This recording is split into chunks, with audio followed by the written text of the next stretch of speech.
Salut tout le monde, c'est Yudem, j'espère que vous allez bien. Aujourd'hui, on se retrouve pour une nouvelle vidéo.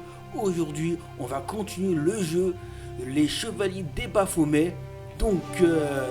Mais avant de commencer la vidéo, n'hésite pas, comme d'habitude, n'hésite pas à vous abonner si c'est pas fait, à cliquer sur la notification pour pas louper aucune de mes vidéos. Et si la vidéo t'a plu, n'hésite pas à liker, ça fait plaisir.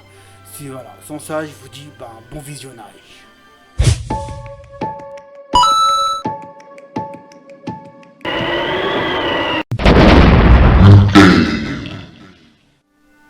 On se retrouve enfin pour une cinquième épisode du jeu Les Chevaliers de Baphomet. Donc on va appuyer sur continuer.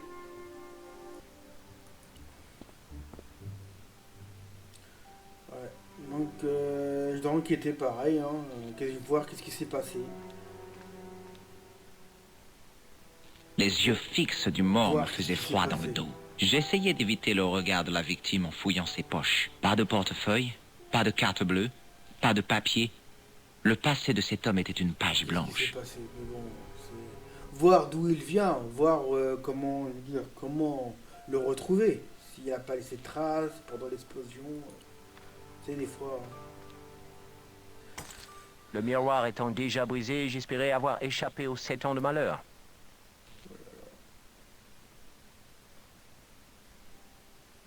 J'avais besoin d'un remontant, mais je détestais le cognac. On va leur parler, on va voir qu'est-ce que... Oh, ma tête! Je recommencerai plus. Combien de bouteilles j'ai bu? Non, ne me dis pas.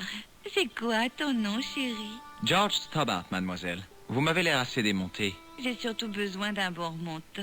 Je me sens malade, vaseuse, courbaturée. Et je me souviens même pas de la fête. Détendez-vous, vous êtes tombé dans les pommes. Ce n'est pas vrai.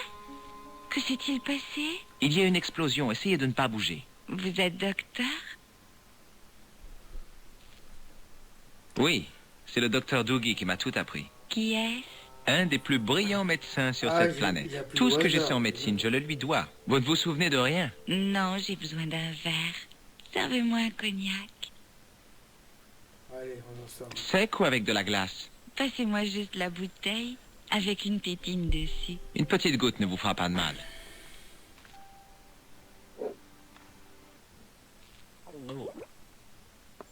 Ah, ça va mieux. Elle s'envoyait la bouteille comme si c'était du lait. J'étais content de ne pas avoir à payer l'addition.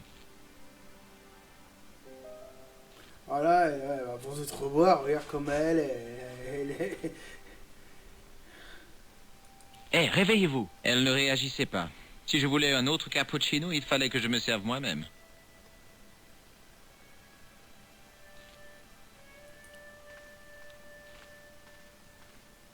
Le miroir avait éclaté en 1000 morceaux.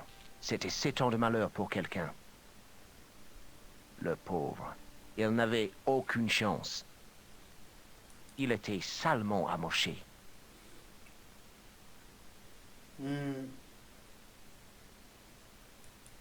Il était salement amoché. Attends, on va regarder sur le côté... Non, il n'y a rien. Alors...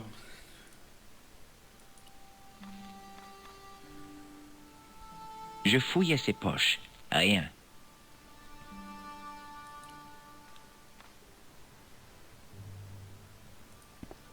Donc j'étais attendu avec George Stobbart.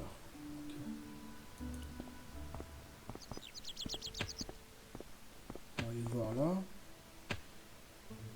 Plus un pas, ne bougez plus. Waouh! Ne tirez pas, je suis innocent, je suis américain. Vous n'arrivez pas à vous décider, visiblement. Je demande à voir le consul américain. Jetez vos armes, face contre terre. Rangez-moi ça, sergent Mou. Désolé, monsieur, mais vous ne pouvez pas quitter ces lieux. Vous allez m'arrêter? Non, je veux juste vous poser quelques questions. En avant, vers le café, marche. Quel désastre. Cet attentat est scandaleux. Arrêtez ça tout de suite. Mou, vous avez envisagé la possibilité que cet homme soit mort? Tout à fait, monsieur. Mais je préfère regarder le bon côté des choses. De plus, je connais un cas où le criminel s'en est tiré en faisant semblant d'être mort. Toutefois, dans ce cas, vous avez raison. Cet homme est mort. Allez plutôt voir la fille et prenez sa déposition, si vous y arrivez. Et maintenant, passons aux choses sérieuses. Votre nom, s'il vous plaît. George Stobart, je viens de Californie. Et qu'est-ce qui vous amène à Paris, monsieur Stobart? Le tourisme, je fais le tour de l'Europe. Bonne idée, Paris est splendide à cette période de l'année, non? Oui, je suppose, si on oublie les attentats. Vous étiez près du café au moment de l'explosion. Oui, j'étais en terrasse. J'ai eu de la chance d'en échapper. L'inspecteur ne fit aucun commentaire sur ma remarque. Vous avez vu la victime entrer dans le café? Oui, Il était seul? oui. Il vous a dit quelque chose? Non, il était plus intéressé par la serveuse. Vous avez remarqué quelqu'un d'autre dans le café?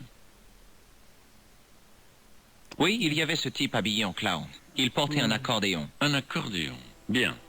Les choses commencent à prendre forme. Mais ce n'est pas beau à voir. La fille va bien, Mo?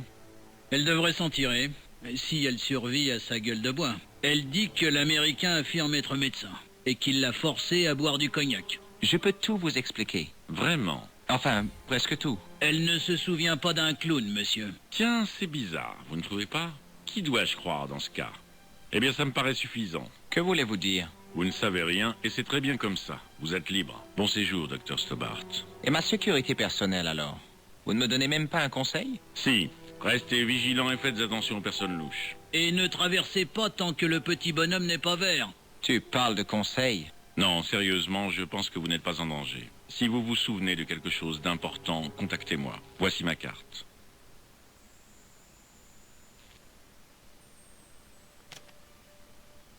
Merci. C'est tout. Vous pouvez disposer. Il n'y a pas grand-chose à en tirer, monsieur. Superficiellement, non, mais qu'est-ce qui rôde dans son subconscient, hein? Une fois qu'on ouvre la porte. Vous parlez sérieusement, monsieur? Je croyais que votre intérêt pour les interrogatoires psychiques était purement spéculatif. Ah, il est là. Nicole Collard. Oh.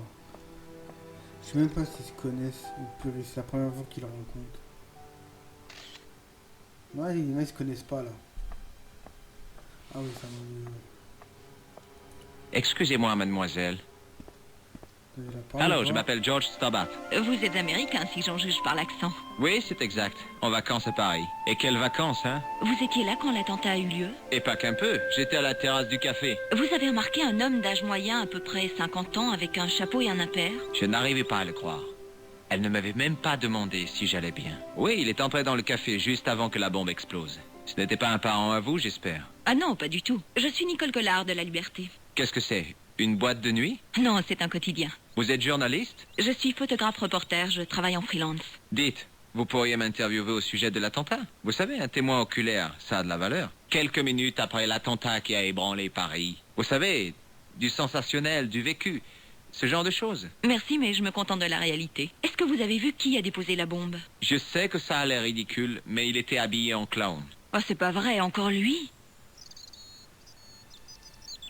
Et le clown, vous l'avez déjà rencontré? C'est une longue histoire. J'ai tout mon temps. Pas moi. Vous connaissez un inspecteur de police nommé Rosso? Rosso? Je ne sais pas pourquoi, mais on n'arrête pas de se croiser, lui et moi. On pourrait presque croire que c'est volontaire. Vous avez vu Rosso? Il est ici? Il est à l'intérieur, en train d'essayer d'interroger un témoin avec ses pouvoirs psychiques. Quoi? Ce type est trop louche. Yeah. Qui était l'homme que vous deviez rencontrer? Son nom était Plantard. Je ne le connaissais pas, mais il m'avait téléphoné la veille. Il a dit qu'il avait une histoire qui devrait m'intéresser. Il m'a demandé de le rencontrer au café. Je suppose que je ne saurais jamais ce qu'il voulait me dire. Non, à moins d'avoir les dons de Rosso pour les interrogatoires psychiques. Pourquoi ne me parlez-vous pas du clown? Pourquoi voulez-vous être mêlé à ça? Parce que ce clown a failli avoir ma peau. Ce n'est pas une raison suffisante? Si, sans doute. Écoutez, je vais vous donner mon numéro de téléphone. Vous m'aidez pour mon article et je vous dis ce que je sais. Et qu'une chose soit bien claire. C'est purement professionnel. D'accord, ça marche. Maintenant, il faut que j'aille développer ces photos. À la revoyure. Ah, très bien. À plus tard. Ouais. Ouais, on va aller voir là, va. Si je trouve quelque chose. C'est quoi? Un journal. L'article en première page mentionnait la visite d'un prix Nobel, originaire d'un pays d'Europe de l'Est, au nom imprononçable. La colonne était exclusivement consacrée aux ragots, rumeurs et autres scoops à sensation. L'article principal était consacré au meurtre d'un magnat des médias français qui avait été abattu de sang-froid. Ce type débordait d'assurance comme tout bon haut fonctionnaire français. L'article principal était consacré au meurtre d'un magnat des médias français qui avait été abattu de sang-froid. Ce type débordait d'assurance comme tout bon haut fonctionnaire français. L'article en première page mentionnait la visite d'un prix Nobel, originaire d'un pays d'Europe de l'Est au nom imprononçable. La colonne était exclusivement consacrée aux ragots, rumeurs et autres scoops à sensation. La colonne était exclusivement consacrée aux ragots, rumeurs et autres scoops à sensation. Ah, c'est bon. Comment faut se quitter? Comment faut se barrer là?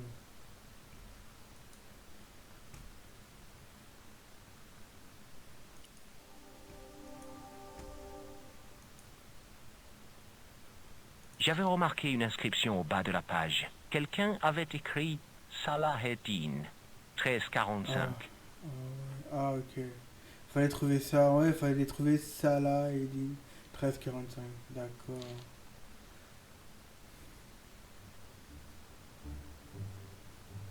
On va le reparler, lui là. Monsieur Mou là. Sergent Mou? Ah, monsieur Stobart, c'est ça? Ouais. C'est exact, vous m'avez reconnu. La rétention de ce type d'informations fait partie de mon activité professionnelle. C'est ainsi qu'on combat le crime en faisant attention aux détails, pas en se fiant à l'intuition. Ouais, c'est ça. Qu'est-ce que fabrique Rousseau avec cette fille? Il lui fait la totale, comme on dit chez nous. Lorsqu'il commence à enquêter sur une affaire, rien ne le fait lâcher prise. Je suis une des dernières personnes à avoir vu la victime vivante. Ça vous pose un problème? Oui, un peu. J'ai l'impression d'avoir le devoir de trouver le meurtrier par respect pour la victime. Il vaudrait mieux laisser cela aux autorités, monsieur. Vous a-t-il dit quelque chose? Non, il a juste hoché la tête et souri. Que cela ne vous tracasse pas, monsieur. Rentrez chez vous et oubliez tout ça. Je connais l'identité du mort. Il s'appelait Plantard. Vraiment? Vous le connaissiez? Non, mais Nous saurons tout ce qu'il faut savoir en temps et en heure, monsieur. mais j'essaie de vous aider. Le meilleur moyen de nous faciliter la tâche, c'est de rentrer chez vous, monsieur. J'ai trouvé ça dans la rue, sergent. Ceci, monsieur, est un journal. Quelqu'un a écrit Salah al-Din 1345. Là, vous calez, hein? Je n'ai jamais calé, comme vous dites, de ma vie, monsieur. Ça doit être le nom du clown, non? Salah al-Din le clown, j'en doute. Regardez, sergent. L'inspecteur m'a donné sa carte. Oui, monsieur. Il souhaite que vous l'informiez si vous avez des renseignements sur cette affaire. J'aimerais bien lui parler, mais je ne veux pas qu'il se livre à ses expériences psychomachines sur moi. Oh, mais non, monsieur. Vous confondez la parapsychologie avec la sorcellerie. Vraiment? Et quelle est la différence? Nous ne faisons pas de sacrifice. À plus tard, sergent.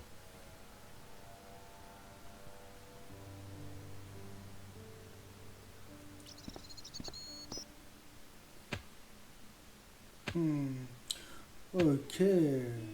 On va lui parler. Il en sait peut-être il en sait quelque chose. Eh, vous? Je croyais que vous avez arrêté. Non, c'était un malentendu. Quand il a sorti son pétard, j'ai cru que c'était bon. Ces automatiques, ils font de sacrés trous, vous savez. Il s'est trompé, il m'a pris pour un terroriste. Vous, terroriste? Je suppose qu'il ne faisait que son devoir. Vous avez vu un clown passer par là? Un clown? Comme dans un cirque? Ouais, maquillage blanc, gros nez rouge. Qui sont drôles, ces types-là. Pas tant que ça. J'adore le cirque.